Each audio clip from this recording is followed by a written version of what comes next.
Thank you and welcome back to the second segment of the show for today. We're talking to Dr. Herbert Marbury from Vanderbilt University, and he's giving us some information in reference to the institutional church. And he's also given us some excellent information concerning his background and some of the experiences that led him to us this morning. And so, Dr. Marbury, let's see if we might be able to pick up where we left off and to have you to start talking about African Americans and the institutional church from your perspective. Well, I think what's foundational for the institutional church for African Americans, and perhaps foundational for most churches, but particularly for black churches, is the Bible. You find it in the pulpits. We preach from it. It is our authority for our moral life, and it is for most Christian communities the Word of God. And I tell my students, every time they step into a pulpit in the midst of a community of believers and they speak from the Bible, they are speaking for that community. What is the Word of God? And so one of the things that captured my attention when I was a student at ITC and then later at Vanderbilt, I had good professors like Professor Victor Anderson and Professor Lewis Baldwin, who interests me not only in ethics, that is how black communities think about what's right and wrong, but also interested me in the history of the black church. And from that standpoint, I wanted to know, well, why do black churches, why do churches in general think of the Bible and use the Bible so differently? For example, you look in Nashville and you've got churches from one end of the city to the other. And on fundamental issues, we disagree, and yet the same book is being preached from our pulpits. And I began to wonder, well, what's going on? It's not the book is the same.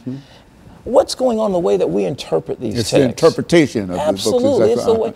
And so I wanted to study how African Americans historically have interpreted the Bible.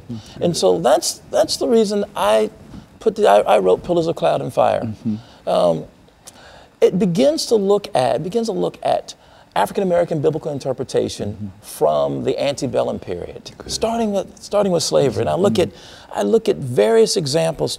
A radical example and a conservative example in the antebellum period, beginning with Absalom Jones and David Walker. I move on to look at Reconstruction with Frances Ellen Watkins Harper and John Jasper.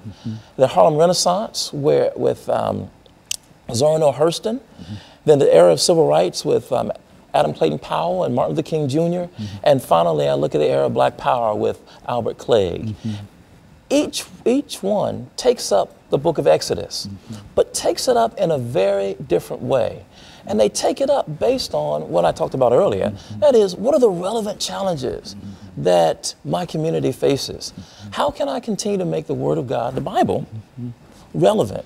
And so during the antebellum period, Absalom Jones and David Walker both take up the story of Exodus almost literally. That if God delivered the children of Israel from Egypt, across the Red Sea into the Promised Land, then God will do the same. And the Promised Land was freedom from slavery. Well, freedom from slavery came, and we weren't free. We faced Jim Crow and segregation. And so if you go to the era of Reconstruction, and you look at sermons, the Promised Land doesn't look like freedom from slavery. Emancipation is no longer identified with the Promised Land. Uplift is, well, how do we educate now? How do we move from just emancipation to education and the kind of cultural attainment that will lift black communities? And after Reconstruction, that changes again in the Harlem Renaissance. This idea that we need to throw off the manacles of slavery, the old Southern sort of African American rebirth. And a rebirth. That's right. The Renaissance man. Renaissance man, Renaissance woman. But for the Harlem Renaissance writers, for the most part, except for Zora Neale Hurston, they were really thinking rather in sexist terms. So they were thinking the new Negro was the new Negro man.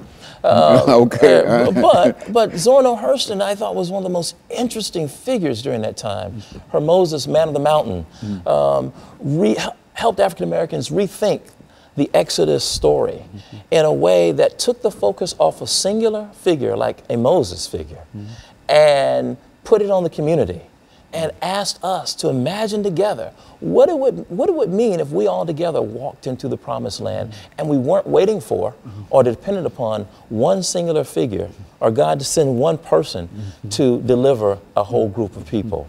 And then I go on to look at the era of civil rights with Adam Clayton Powell and Martin Luther King Jr., who understood the Exodus story and the promised land as being included as full citizens, that we would certainly enjoy, as Dr. Martin Luther King would say, the blessings of liberty. And if you look at his speeches, he takes the rhetoric from the Constitution and the Declaration of Independence, the kind of rhetoric that founded